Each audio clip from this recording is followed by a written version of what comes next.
Welcome to another edition of the Corner Booth Podcast from here at the Snowdon Deli. I'm Aaron Rand from CJD, along with Bill Brownstein of the Montreal Gazette, and our special guest today, our returning guest, the CEO of Carbonleo, the group responsible for the Royalmount. I can't even call it a mall.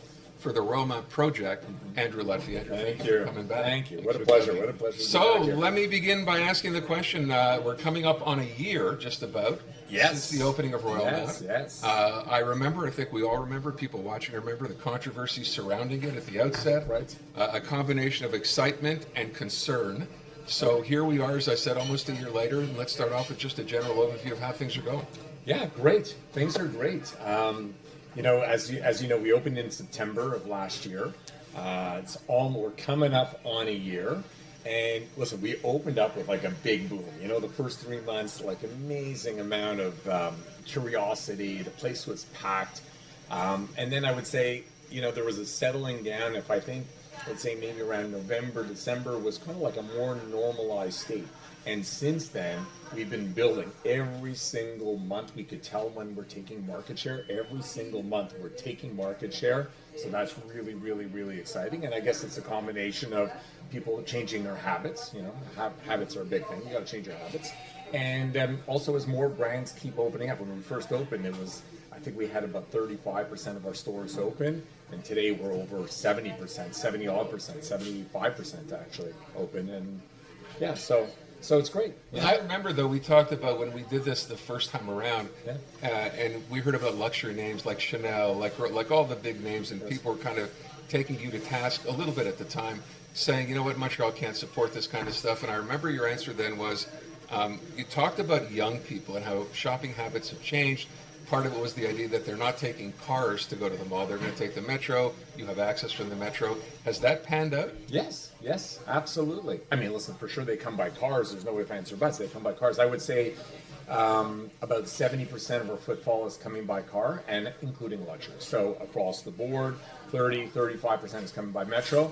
But yeah, sometimes I'll go walk the metro just to like look and see, and I'm always amazed to see, you know, couples or families coming by metro, and you can see by the brands that they're wearing, right, that, you know, they're walking in, so they haven't purchased anything yet. But these are luxury shoppers, you know. Okay. So, your challenge, I think, from the get-go was to change the shopping mecca from downtown Montreal to an area that most people never thought of in terms of a shopping mecca, with the fact that downtown Montreal is impenetrable in terms of, like, I mean, St. Catherine Street, where our big, you know, your big competition would be in terms of the major stores.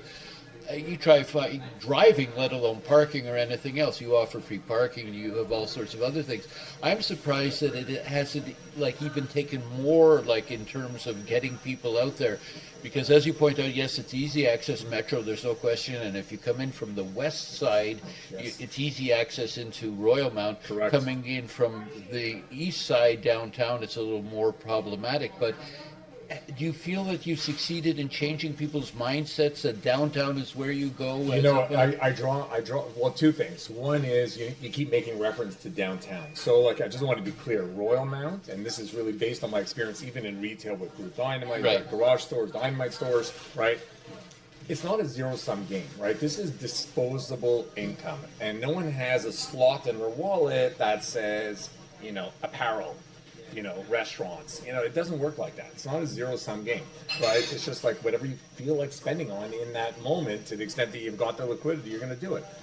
So what that also means is, you know, we're taking, you know, when we say we're taking market share from digital players. It doesn't have to be just downtown. That's a good point. It could be the market as a whole. It could be from movie theaters. That in itself is a huge challenge. It could be from travel or day trips or whatnot. So, you know, and I could tell you, even, you know, from our own experience, again, with Royalmount Dynamite, we've seen zero impact of cannibalization as a result of opening in Royalmount. But I hear the same thing also with other brands as well. So it's pretty universal. I think when it comes to the true luxury, that might be a bit of a different story. And there is some cannibalization. And if you're going to make an investment in a Louis Vuitton or a Gucci or a Saint Laurent item, and it's, you know, this is a well-considered investment, well, you may want to see the full broad assortment. And so for that, you'll come to Royalmount, because those stores are true flagship stores with a full and complete assortment, whereas what you may find downtown is a concession or a wholesale arrangement with an abbreviated assortment. So you want to see the whole I want to go back to something that I kept seeing online, people posting at the beginning at Royalmount, walking through this massive project, the mall, and saying, where is everybody? There was nobody there. Right. People are saying, oh my God, this is the worst thing that could ever Yeah, happen. yeah, It's yeah. the end of the world. Yeah, yeah. Someone's going to lose a empty ton of parking money. lots. Yeah. Yeah. You're the guy who put this all together. You're seeing those, obviously. What's going through your mind? And were you ever worried that this wasn't going to take off? 100%. For sure we were worried. I mean, but coming back to these videos, I mean, I'm looking at these videos and I'm saying, okay, this is real clickbait stuff. You know, when the person is there either, you know, after hours, or they're there at 7 o'clock in the morning, or, you know, or they're there on a Sunday morning right before the stores open, or right as the stores open. So to me, it was, you know, clickbait. I'm a marketing guy. I actually like that these posts would get, you know, hundreds of thousands of likes and incredible engagement, and would actually go viral. And at the end of the day, whether they're talking about us in a positive light or negative light, at least they're talking about us. And, you know, Did you think people had? if anything, that really happened around November, December, and I'll say ever since then, we've actually taken market share, which is kind of funny. And then there was also so many like other posts, like of those who are protecting and defending and championing Royalmount, you know, saying this is nonsense. But were you surprised by the negativity? That's not the kind of thing typically you would see. Quebec is a negative place. I hate to tell you, like, you know, Quebec. Schadenfreude is this old expression, people taking delight in the grief of others. 100%. And there's a lot of that. I mean, it goes back to it goes back to the church, it goes back to Catholicism, it goes back to, you know. Not sure how we got to religion, but you know, anyways, in any event, love to see. Quebec you were worried. You were concerned, or not? Not really. No, not really. No, not really. Because the sales were actually pretty good. I mean, actually, the sales were actually really good. So even though the traffic, the type of customers was pivoting from more regular, high-value customers and less curious people coming, you know, as a weekend event. Right. No, not at all, because the sales were there. You talked about tourism, which is interesting, because I remember seeing, as many people do, if you went to Louis Vuitton downtown, like groups of like tourists from China and the other stores, like they would all flock there. I'm wondering if they're heading to you. It's a lot easier to. Well, listen, we just finished with the F1, right, a couple of weeks ago, and you know, we actually hosted our first, what will be an annual event, our first annual Concours d'Elegance Exotic Car Show, which was a smashing success, and we had all kinds of ancillary events, including collector car meetups on the Saturday in the exterior portion. But in any event, I was walking through the shopping center. We had a Red Bull F1 car, and in front of one of the luxury watch stores. And it was, I go talk to the owner, and as I'm there, there was a woman exiting from Minnesota, handicapped, in a wheelchair that was all bedazzled in Swarovski gemstones, and she had just bought a $45,000 watch. So she was staying downtown. She came up to Royalmount only because she knew they had the watch in inventory and purchased it. So. Yeah, absolutely. The Corner Booth podcast is brought to you in part by the Snowdon Delicatessen, where we are. 75 years in business, the home of Montreal's greatest smoked meat, plus carnotzel, potato latkes, and the famous Snowdon Deli party sandwiches. That's the Snowdon Delicatessen. We talked about space last year. How much space altogether do you have? Like, it's some, like, ginormous number of... So and how much is like being used, and how much are you expecting? Right. So listen, so Royalmount is huge, right? Like, if you think about, in our world and in real estate development worlds, they call it buildable density. And buildable density is a square foot that you could actually rent or sell once you build it, right? Not to be confused with public areas or parking or whatever. So buildable density. So Royalmount, as you know it today, is using maybe about 8 or 9% of the buildable density, meaning there is another 10x to go. 10x to go. In terms of what we have built and what we have delivered in our first phase, it's about 3.5 million feet of gross buildable. So that includes the exterior area, the urban park and the parking and all the egress and all that stuff, and about 850,000 feet of, let's say, leasable space. So you still have 850,000 leasable space available. No, I'm saying that's what was built, right? And we're 90% leased. Okay, so this is- what do you have left in terms of leasable space? 10%, so 80, maybe 85,000.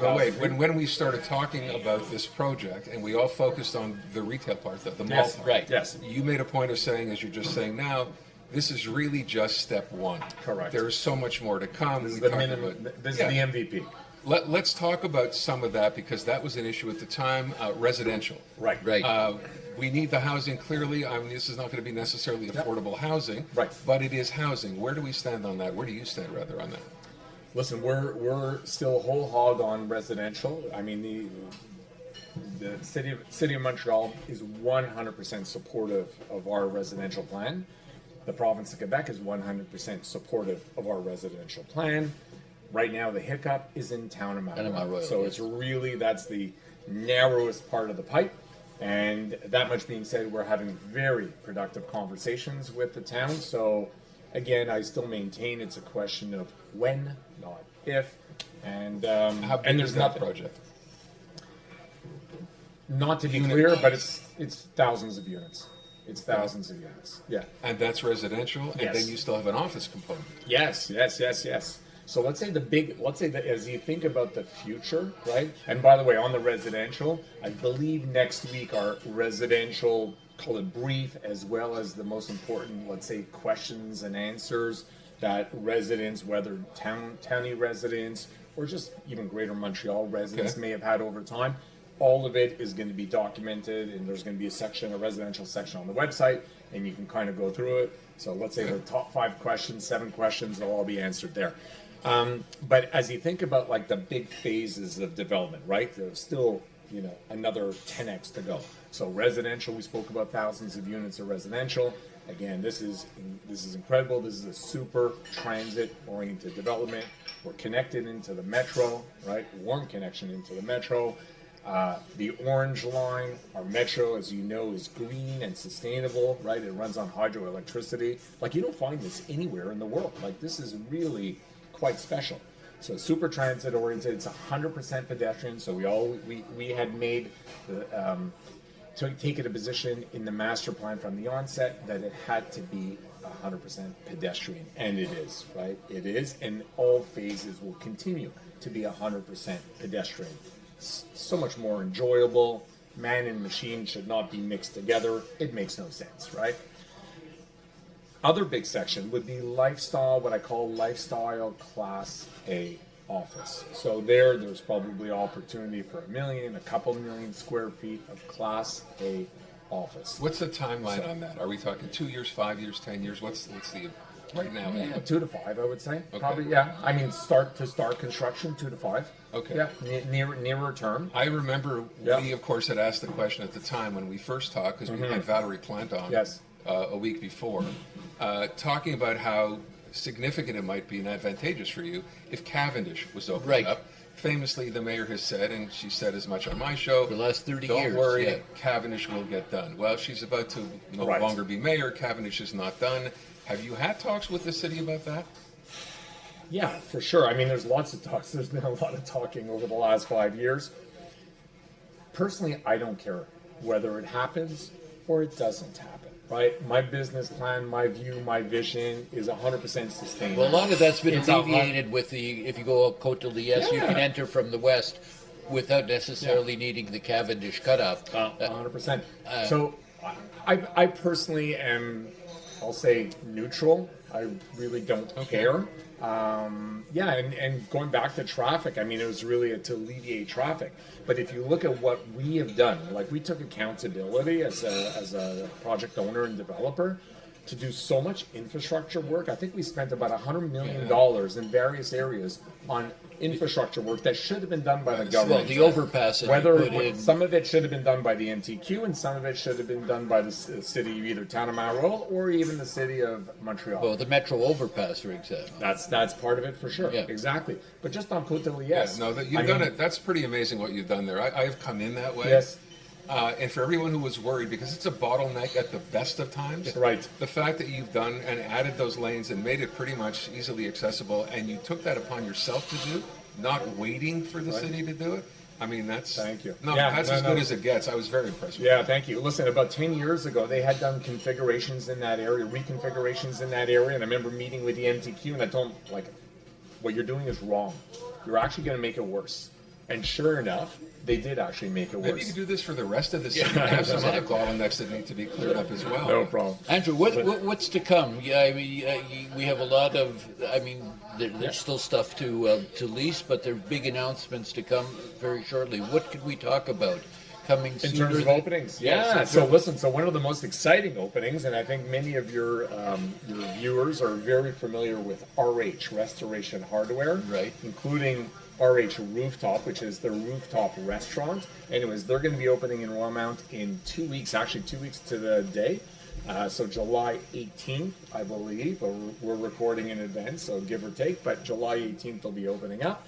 And that's amazing. It's about 50,000 square foot mansion on 3 stories with this glassed in atrium rooftop experience restaurant that is absolutely stunning, beautiful sight lines. This is their own restaurant or an adjunct? This Their is own. their own restaurant. This is a key. So they build these nuts and these- bolts there. Yeah, they build these mansions in very select high-profile cities, so such as, for example, New York in the meat packing. Anyways, and around the world today, Yeah. actually, they're actually opening. Literally, they're a global player. Anyway, so incredibly fortunate that we actually got them to come to Montreal, and of course, incredibly blessed that we got them to come to Royalmount. So, I think you'll really enjoy the chicken, the butter lettuce Caesar salad with the added salmon, which is my go-to. 50,000 square feet. Yeah. That's Yes. enormous. Yes. That's even Yes. bigger than your Yeah, apartment. yeah. What other? Okay, so we've got them opening in a couple weeks. As I think about some of the real notable ones, listen, back to luxury, and it's again not to make a case that we only have luxury. We have Uniqlo and we have everyone else, but we do have a couple luxury players that are opening up. So we have a flagship Balenciaga opening up early fall. That's going to be amazing. That brand, goes up and down, but I mean they're pretty hot these days. We've got a flagship Rolex store. So for those watch, Bill, flagship. yeah, flagship, and what that We'll means. chip in together. So it's going to be the largest Rolex in North America, the largest Rolex store in North America, I want to ask about. You mentioned Uniqlo, and they're getting inventory. The whole thing is not Okay. about getting the You store. can actually buy a watch. It's actually getting the inventory, and they're getting inventory. You mentioned brands, and obviously part of the pushback at the beginning was, luxury brands who can afford these, they're there. You mentioned Uniqlo. There are other sort of, I don't know Sure. what you classify them as, Yes. stores in Yes. the mall. Yeah. Is there a Gap in Royalmount? No. 'Cause- What? I don't want to go to Carrefour Laval. Can you not open a Gap in Royalmount? Aaron, I hate to No? tell you, but Gap ain't happening No? these days. No. I thought it was happening again. No, listen. They got I believe it's Zach Posen who's in there, as the artistic director, Okay. but like they still haven't, their sales are kind of like Alright, in the fine. toilet, and they got to turn things Fine. around. What about restaurants? I mean, are people going out there? Yeah. So listen. So Siamo Noi. Have you been to Siamo Noi? I have not. Come on. Have you been to? Have you been? No. You've got to go to Siamo Noi. Can you explain it? Fantastic What is Italian, it? Italian restaurant. In the outdoor portion, right? There's like the interior, the shopping center, Okay. and then there's the exterior. So on the exterior portion, it's about 7,000 square feet, so a very large restaurant. Italian, the food is exceptional. So this is from Massimo Lecchis, who is former Buonanotte, today Stellina. Oh, okay. A few other establishments. Anyways, by far, I mean, I won't But- speak for but him, but his most successful restaurant to date. Are What's the name- diners what's the name going? again? It's called Siamo Noi. N-O-Y. So Siamo. Could have been Siamo Noi. Japanese. Between friends. Apparently in Italian, Between it means friends. between But friends. are people diners? I mean, Montreal diners are very peculiar or specific about. You can't get a reservation on Saturday night. No kidding. You probably can't even get a reservation tonight. Really? Yeah, you got to be booking 2 weeks. But are out. they going to other places there? Because often, Yes. The food court in the times that I've been Yeah. there well, the has food been court, packed. yes, Yeah. but Yeah. food court. Which I will say, I call it a food hall only because when you think food court, you think Tiki Ming Yeah, and you think yeah. about those kind of things. I mean, you know, in this case Yeah, here we have Lenny Leiter, Yeah. Right. you know, with Prime Burger and many examples Okay. of such. So this is a chef-led food hall. Okay, I want to ask a question that has nothing to do with this, but I'm hoping it might. You have a giant tract of land. You talk about the square footage there. You're in the center of the city, right off the 15, off the 40. When will you, because things are going well, when will you be investing in a baseball team, and where will the stadium? It's time, right? So what's the timeline on that? Listen, I'm You not. have room to build a I stadium. have room, but I'm not the guy. I could develop a lot of things, You know, a and I concert can make venue. a lot of You things have room happen. for a good concert venue as well. Yeah, We do. But listen, if someone really wants to do it, Yeah. then for sure, come see me. Be a great place for a stadium. 100%. Metro connected, Yeah. center of the city. Shopping all all around. around. That seems to be what they do now. Absolutely. No one's ever approached you on this. It's actually, when you think about it, No, really. Listen, things are pretty quiet these days, I guess, with baseball, but no, not really. Well, not maybe really. after the next I know there was a provincial real. election. I know there was a real desire to do it actually downtown, and you know. Well, that's off and the table. which- That Peel Basin project, there's no room for that. Correct. But there is room. You know, I was talking about Cavendish. Look at Hippodrome. Yes. That tract of land which has been sitting Yeah. empty now, it's actually an embarrassment for the city that it is. sits empty. That's right next door to where you are. Yeah. So it is, to me anyway, Bring back the fully ponies. conceivable that a stadium could go there. 100%. I said center of the city, so 100%. I mean, you'll probably remember 10, 15 years ago when we had those U2 concerts, like Yes, 3 U2 yeah, concerts yeah, in a yeah, row. yeah. I mean, that was amazing. They got 70,000 people Yeah. in and out, and it was like, wow. And will you commit to bringing a baseball team back? If I someone, will. if someone came to see if you, someone wants to commit to bring a team, I'm happy to have a conversation and About the stadium. explore opportunities. On I would stadiums. like to bring up the subject tariffs. I Yes. know that a lot of, your suppliers are from China, like Yes. for your stores. For the record, we should talk about you own 2 chains of Yes, stores. yeah. Group Dynamite, when we just went public back in November, it was actually, believe it or not, the only notable IPO in Canada of the last 2 years, and in Quebec of the last 3 years. So But that said, you have to have been affected by tariffs, like sure. of China, America, yeah, and absolutely. all the rest. Oh yeah, absolutely. So this is like this is a good story. We go public a week before the U.S. election, right? A week before, right? And so we went public at $21 a share. Really well received. Everything was great. The election happens 5 minutes later, and out of the gate, Trump is talking about tariffs. So as he keeps talking about tariffs, well, our stock keeps sliding until we get to, I'd say, the bottom, which was mid-April. Remember when the tariffs kept escalating tit-tat with China and went up to 150% or thereabouts? Well, our stock went down to like $10 and change. So it went down by 50%. So really not an easy environment. I would say our number one source of country of revenue, if you will, is the USA. So that's actually our biggest market. So despite the fact that we're Montreal based, people don't realize that we're as big as we are in the US. So majority of our sales come out of the US, and majority of our supply comes out of China. Really not a good combination. not a good Not a good combination. combination for a company that just goes public. Right. So anyway, stock goes down And by... still you're smiling. Yeah, because the stock, the stock goes down, to $10 and change or so on and so forth. And, we released numbers a couple weeks ago, and the numbers were stellar and really blew past everyone's expectations. So today the stock is in the $26 range. That much being said, it's been a crazy roller coaster. But, back to your earlier question point is, yeah, for sure, these tariffs are a real strain on so many companies. It reminds me a bit of COVID. I don't know if you remember, in those early days for of sure. COVID, you had to be ridiculously agile to mitigate all the twists and turns, well, it's a bit of that muscle and reflex that was required to mitigate this, and we're in a very good place. So we're out of time. I want to ask one last thing with respect to Royalmount in terms of beyond what's coming. You described office and residential, but in terms of the mall itself, what can people expect? You mentioned a Balenciaga store is coming. You mentioned Restoration Hardware. Yep. Anything else that you can kind of give us an idea what might be coming? We got Rolex, Balenciaga. We've got Tiffany, a flagship Tiffany, opening in, I believe, right before Christmas. There's a few restaurants that are opening up. I don't know. There's like there's a lot going on. Yeah, there's a lot going on. Okay. Yeah. And what about a deli? A deli. Always ready for a deli. We need a deli. We need a deli in Fufu. I think a deli in Fufu would be amazing. In that food hall.